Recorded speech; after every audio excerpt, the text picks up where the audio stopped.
चलो ठीक है, चालू करते हैं।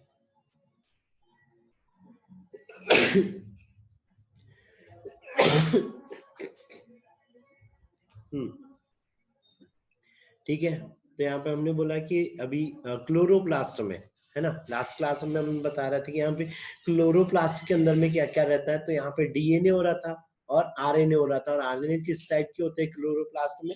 तो आरएनए टाइप का आरएनए प्रेजेंट रहता है यहाँ पे। ठीक है,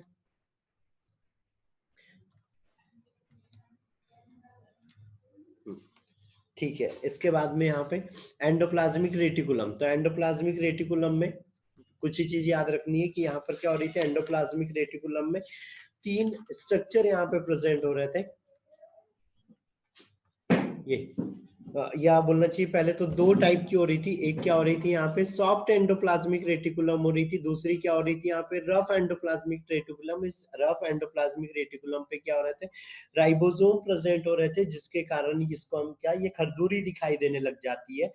और क्या क्या वर्क करती है, तो देखो एंडोप्लाज्मिक रेटिकुलम एक तो केंद्र की झिल्ली के निर्माण में मदद करती है। यहाँ पे देखो ये केंद्र की झिल्ली के साथ में अटैच हो रही है। दूसरी चीज कोशिका भित्ति के निर्माण में मदद करती है, लाइसोसोम के निर्माण में मदद करती है, और गोल्जी बॉडी के निर्माण में यहाँ पे मदद करती है।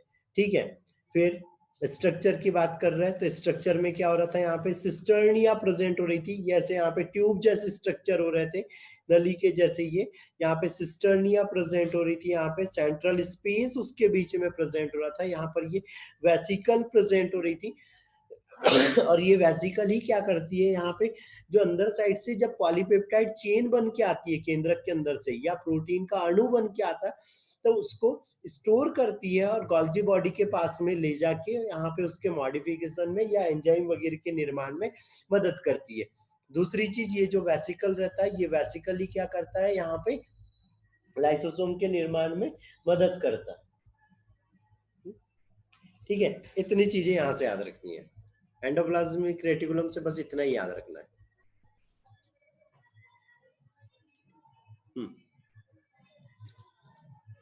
फिर गोल्जी एपरेटस। तो गोल्जी एपरेटस ये भी क्या हो रहा था, यहाँ पे एंडोप्लाज्मिक रेटिकुलम के जैसे ही स्ट्रक्चर हो रहा था। पहले यहाँ पे ये केंद्रक हो रहा था, केंद्रक से यहाँ पे ये एंडोप्लाज्मिक रेटिकुलम जुड़ी हुई थी, एंडोप्लाज्मिक रेटिकुलम से गोल्जी बॉडी जुड़ा था। फिर हमने बोला था यहाँ पे, ये देखो इस वाले डायग्राम में देखो, यहाँ पर कोई भी प्रोटीन मॉलिक्यूल सबसे पहले तो वो कहाँ पर बन रहा था, केंद्रक के अंदर में बना था। यहाँ पे पॉलीपेप्टाइड चेन, उसमें मॉडिफिकेशन हुआ, एक प्रोटीन का मॉलिक्यूल बना। वो कहाँ पे आया, एंडोप्लाज्मिक रेटिकुलम के सिस्टर्नी या वेसिकल्स के पास में आया। अब वेसिकल से कहाँ पे गया, कार्बोहाइड्रेट के पास में गया, और यहाँ पे फिर एंजाइम के निर्माण में मदद कर दिया। ठीक है, फिर जो गोल्जी बॉडी और जो एंडोप्लाज्मिक रेटिकुलम है, ये दोनों कैसे स्ट्रक्चर होती है, सेम होते हैं। इसकी खोज यहाँ पर याद रखना कैमिलो गोल्गी ने करी थी, है ना, ये कैमिलो गोल्गी, कैमिलो गोल्गी ने इसकी खोज करी थी। ठीक है,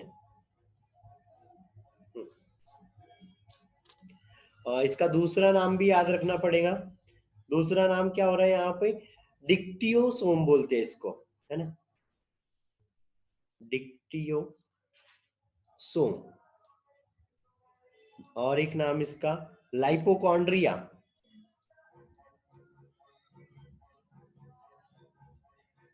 लाइपोकॉन्ड्रिया, ठीक है, डिप्टियोसोम और लाइपोकॉन्ड्रिया, ये दोनों नाम भी याद रखना, ये गोल्जी बॉडी को ही बोलते हैं। ठीक है, दूसरी चीज यहाँ पे हमने बोला था कि शुक्राणु, शुक्राणु के ऊपर में, शुक्राणु का स्ट्रक्चर अगर याद हो तो क्या रहता है, ये ऐसे एक हेड रहता है, हेड के बाद में इसमें क्या रहता है, यहाँ पर ये नेक रहता है, नेक के बाद में इसमें मिडिल बॉडी रहती है, और मिडिल बॉडी के बाद में टेल रहती है। फिर यहाँ पर हेड पे क्या रहता है, एक यहाँ पे कैप जैसा स्ट्रक्चर रहता है, जिसके अंदर में, जिसको क्या बोलते हैं, मैक्रोसोम। और एक्रोसोम में क्या रहते हैं, बहुत सारे गोल्जी बॉडी रहते हैं, जो पाचक एंजाइमों का स्त्रावन करते हैं, जो अंडाणु में प्रवेश करने में यहाँ पे इसको मदद करता है, शुक्राणु को। ठीक है, तो ये भी याद रखना है यहाँ पे कि एक्रोसोम में गोल्जी एपरेटस होते हैं, और ये गोल्जी एपरेटस होते हैं, और ये पाचक एंजाइमों का स्त्रावन करते हैं, जिसके कारण शुक्राणु अंडाणु में अंदर प्रवेश कर लेता है।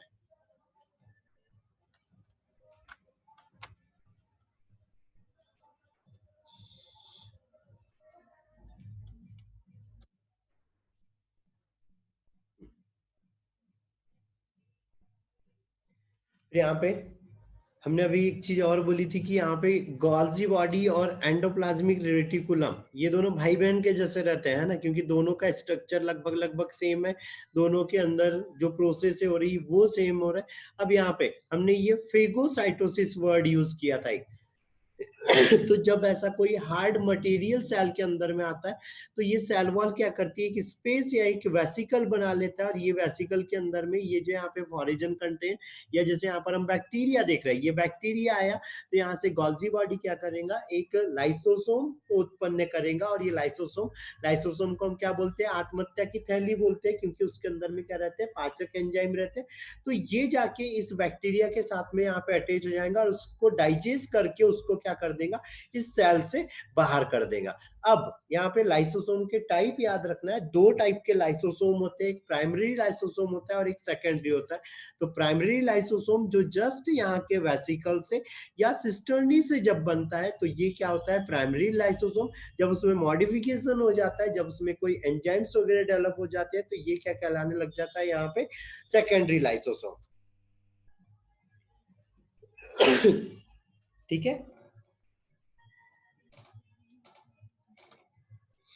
ये इस तरह से प्रोसेस करता है। कोई भी बैक्टीरिया वगैरह आ रहा है तो यहाँ से लाइसोसोम, ये गोल्जी बॉडी से लाइसोसोमिक वेसिकल से अलग हुआ सिस्टर्नी से, और जाके उसमें डाइजेस्टिव एंजाइम यहाँ पे स्टोर हुए, और वो जाके बैक्टीरिया के पास, तो इस बैक्टीरियल बॉडी को उसने क्या कर दिया, ये डिस्ट्रॉय कर दिया पूरा, और फिर ये बाहर साइड में आ जाना है। ठीक है।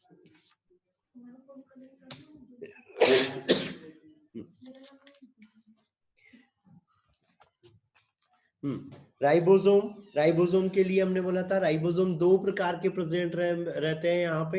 एक तो न्यूक्लियर राइबोसोम रहते हैं, और एक क्या रहते हैं, नॉन न्यूक्लियर, जो केंद्रक के बाहर साइड में उपस्थित हो रहे थे। फिर इसमें यहाँ पे हम अलग अलग टाइप के राइबोसोम बोल रहे थे। एक क्या बोल रहे थे हम यहाँ पे 70S राइबोसोम, ये 70S, इसको वो करता हूँ 70S राइबोसोम, इसमें दो यूनिट, अब इसकी यूनिट याद रखनी है, एक 50S रहती है और एक क्या रहती है, 30S रहती है। दूसरे टाइप के राइबोसोम 80S प्रकार के रहते हैं, और इसमें जो यूनिट रहती है वो क्या रहती है, 60S रहती है प्लस 40S टाइप की यहाँ पे रहती है। अब ये जो S है, S4 यहाँ पर क्या होता है ये याद रखना है। तो ये क्या रहता है, सेडिमेंटेशन एक गुणांक रहता है, और साधन गुणांक रहता है ना, ये नोट कर लो।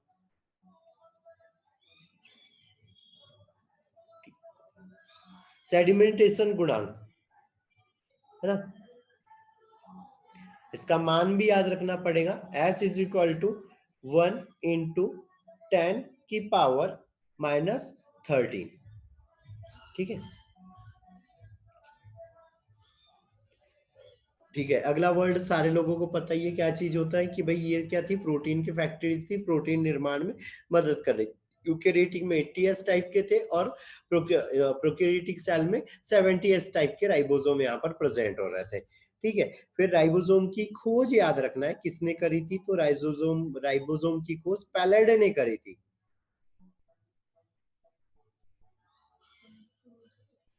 पैलेडे ने की थी। ठीक है, फिर एक पॉइंट और याद रखना यहाँ पर, लाइसोसोम की अनुपस्थिति के कारण एक डिसीज होती है, हार्ल रोग, हार्ल रोग, हार्ल डिसीज। ठीक है, हार्ल डिसीज। फिर एक वर्ड और एक का नाम याद रख लेना यहाँ पर, जो प्रोकैरियोटिक है और यूकेरियोटिक, ये जो वर्ड थे ये डोगार्टी ने दिए थे,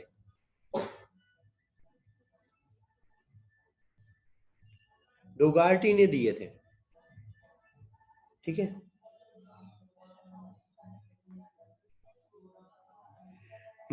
अगली चीज परऑक्सीसोम, एक परऑक्सीसोम हमने बोला था, परऑक्सीसोम उपस्थित हो रहा था, उसमें क्या हो रहा था, H2O2 का संश्लेषण और विघटन हो रहा था। परऑक्सीसोम में H2O2 का संश्लेषण और विघटन हो रहा था। ठीक है, फिर लास्ट वर्ड एक और याद रखना है यहाँ पे, बैंडा, बैंडा, बैंडा कौन थे, माइटोकॉन्ड्रिया शब्द दिया था इनने, बैंडा ने माइटोकॉन्ड्रिया शब्द दिया था, बैंडा ने। फिर एक आल्टमान, इसने पादप कोशिका के अंदर में माइटोकॉन्ड्रिया की खोज की थी। पादप कोशिका के अंदर में खोज की थी। ये भी हमने फ्लेजिला वाला बता दिया था, है ना।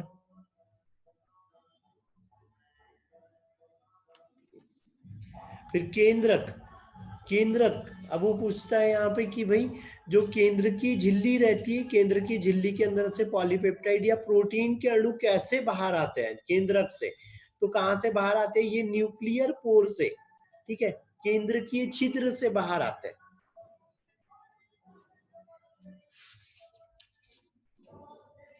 ठीक है, ठीक है, केंद्र की छिद्र से। खोज याद रखना है, रॉबर्ट ब्राउन ने करी थी। उसके बाद में अब यहाँ पे स्ट्रक्चर देखो, अलग अलग तरह के हमको स्ट्रक्चर देखने को मिल रहा है।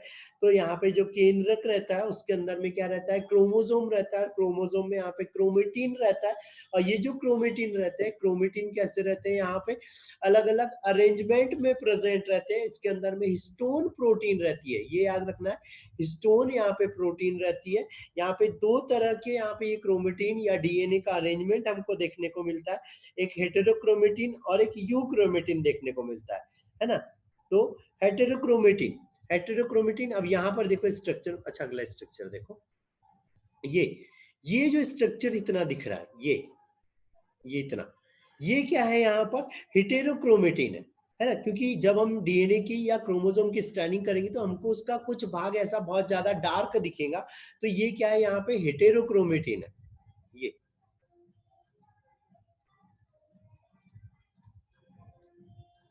क्रोमेटिन, ठीक है, हेटेरोक्रोमेटिन है। दूसरी चीज, अब ये वाला पार्ट देखो, यहां से इतना पार्ट, ये कैसा दिख रहा है, यहाँ पे दूर दूर इसमें ये न्यूक्लियोसोम प्रेजेंट। तो जब हम स्टैनिंग करेंगे तो ये वाला रीजन हमको लाइट कलर का दिखाई देगा। तो ये जो लाइट कलर का रीजन दिखाई दे रहा है, ये क्या कहलाता है, यहाँ पे यूक्रोमेटिन, यूक्रोमेटिन, ठीक है। डार्क वाला रीजन हेटेरोक्रोमेटिन और लाइट वाला रीजन यूक्रोमेटिन, ठीक है। डार्क वाला हेटेरो, लाइट वाला यूक्रोमेटिन, ठीक है। इतने वर्ड भर याद रखने ये दोनों, ठीक है। अगली चीज यहाँ पे न्यूक्लियोसोम, हमने बोला ये न्यूक्लियोसोम, तो ये जो एक यहाँ पे दिख रहा है, ये एक न्यूक्लियोसोम है। एक न्यूक्लियोसोम के अंदर में H3 प्रोटीन है, H4 प्रोटीन है, H2A है, H2B है। तो यहाँ पर टोटल ये कैसे है, यहाँ पे 8 मॉलिक्यूल है, ठीक है। यहाँ पे ये 8 मॉलिक्यूल है, और ये जो 8 मॉलिक्यूल है इसको हम क्या बोलते हैं, यहाँ पे ऑक्टामर, ऑक्टामर, ठीक है। ये वर्ड याद रखना है, एक न्यूक्लियोसोम का जो एक गुच्छा होता है या एक ग्रुप होता है वो क्या कहलाता है यहाँ पे, या हिस्टोन प्रोटीन का जो एक गुच्छा होता है वो ऑक्टामर कहलाता है। और उसके अंदर में 8 अणु रहते हैं। H3 के 2 अणु रहेंगे, H3 के 2, H4 के 2, H2A के 2, H2B के 2 मॉलिक्यूल रहेंगे। टोटल कितने हो गए, 8 रहेंगे। अब यहीं पर देखो, ये हिस्टोन, ये क्या है, H1 प्रोटीन है। H1 प्रोटीन ने क्या किया, 2 डीएनए स्ट्रैंड को जोड़ के रखा है। एक मिनट इसको क्लियर करने देता, बहुत ज्यादा हो गया ना, नहीं हो रहा, एक सेकंड रुको, इसको क्लियर करने दो।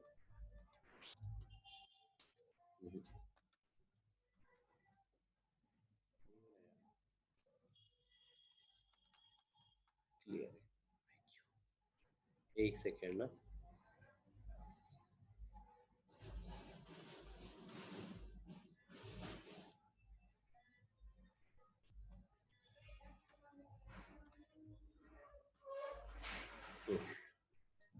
आई गया फिर से। चलो ठीक है, कोई नहीं, दूसरे कलर से देख लेते हैं इसको, ठीक है। यहाँ पे देखो, यहाँ पे क्या हो रहा था, ये H1 प्रोटीन हो रही थी, कलर भी चेंज नहीं हो रहा, ये H1 प्रोटीन है, ये वाली। अब इससे एक डीएनए स्ट्रैंड ये जुड़ा हुआ है ऐसे, ये, और दूसरा ये गया हुआ है। तो ये जो डीएनए स्ट्रैंड यहाँ पर प्रेजेंट है, ये क्या कहलाते हैं, लिंकर डीएनए कहलाते हैं, ठीक है, लिंकर डीएनए। फिर यहाँ पे डीएनए का नेचर याद रखो कि डीएनए का नेचर कैसे होता है, तो डबल हेलिक्स रहता है। ये कैसा रहता है, यहाँ पे एसिडिक रहता है, और साथ में ये कैसा रहता है, माइनस चार्ज रहता है। ठीक है, जो डीएनए है वो माइनस चार्ज रहता है, और ये जो स्टोन प्रोटीन है जो हम यहाँ पे ये ऑक्टामर बोल रहे थे, ये कैसा रहता है, यहाँ पे प्लस चार्ज रहता है, जिसके कारण ये डीएनए इसके ऊपर में राउंड हो जाता है। ठीक है, इतनी चीजें पर याद रखना है। अगली चीज आती है यहाँ पे क्रोमोसोम। तो क्रोमोसोम में क्या हो रहे थे, यहाँ पे दो टाइप के हो रहे थे, एक सैटेलाइट क्रोमोसोम होता है और एक नॉन सैटेलाइट। तो जिसमें ये एक्स्ट्रा एक पार्ट प्रेजेंट रहता है क्रोमोसोम में, इन दोनों कॉन्ट्रेक्शन के अलावा ये क्या कहलाता है, यहाँ पे सैटेलाइट डीएनए का सैटेलाइट क्रोमोसोम कहलाते हैं। इनके टाइप हमको याद रखने हैं, अलग अलग टाइप के यहाँ पर नहीं ऐड है।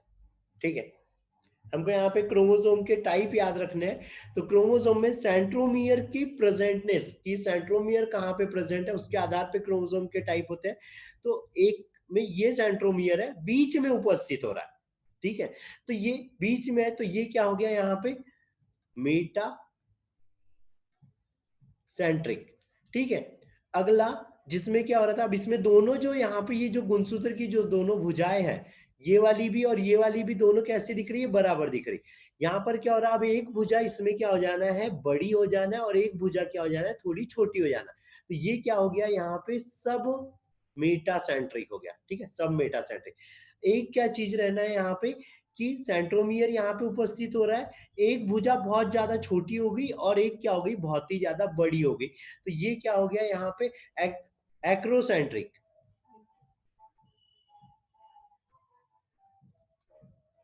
एक्रोसेंट्रिक एक जिसमें क्या हो रहा, सेंट्रोमियर यहाँ पर प्रेजेंट है और उसमें सिर्फ एक ही भुजा उपस्थित है, और वो भी कैसी है, बड़े आकार की है, ये बड़े आकार की उपस्थित है। तो ये क्या हो गया यहाँ पे, टीलोसेंट्रिक। ठीक है, क्योंकि यहाँ पे टीलोमियर पर ये सेंट्रोमियर आ गया, तो इसको क्या बोलेंगे, टीलोसेंट्रिक। ये चारों वर्ड याद रखना है, जब बीच में सेंट्रोमियर उपस्थित रहता है तो मेटासेंट्रिक कहलाते हैं। इसके लिए ये डायग्राम देख लो। जैसे यहाँ पर ये बीच में है, तो ये क्या हो गया यहाँ पे, मेटासेंट्रिक। थोड़ा सा इसको इधर बना दो यहाँ पे, तो ये हो गया सब मेटासेंट्रिक। ये इधर कर दो यहाँ पे, तो ये हो गया एक्रोसेंट्रिक। जब यहाँ पर आ गया ये सेंट्रोमियर, तो ये क्या हो गया यहाँ पे, टीलोसेंट्रिक। क्योंकि ये जो डीएनए रहता है उसके ये जो टेल है, ये वाला रीजन, ये वाला रीजन, ये क्या कहलाते हैं, टीलोमियर कहलाते हैं। तो जब सेंट्रोमियर वहां पहुंच गया तो वो क्या कहलाएंगे, यहाँ पे टीलोसेंट्रिक कहलाएंगे। ठीक है, अगली चीज यहाँ पर एक चीज याद रखना है, यहाँ पे लैंप ब्रूस गुणसूत्र याद रखना है। ठीक है, तो लैंप ब्रूस गुणसूत्र को किसमें होता है, यहाँ पे जो वर्टिब्रेटा रहते हैं उसके उस साइड के अंदर में यहाँ पे प्रेजेंट रहता है। दूसरी चीज यहाँ पर एक आता है ये पैलिटिन गुणसूत्र। पैलिटिन गुणसूत्र के लिए याद रखना, ये किसके अंदर में रहता है, फल मक्खी के अंदर में रहता है। पैलिटिन गुणसूत्र फल मक्खी में रहता है। ठीक है, फल मक्खी में रहता है। ठीक है, इतनी चीजें इस वाले चैप्टर पे, इतनी चीजें हैं, इतनी चीजें हमको याद रखनी है। अब बारी आती है इसके टेस्ट की, है ना। तो इसका एमसीक्यू हम डालेंगे, है ना। तो उसके लिए ऐसे रहेगा कि अभी अभी थोड़ी देर बाद हम इसको डाल देंगे। ठीक है, तो इसको सॉल्व कर लेना।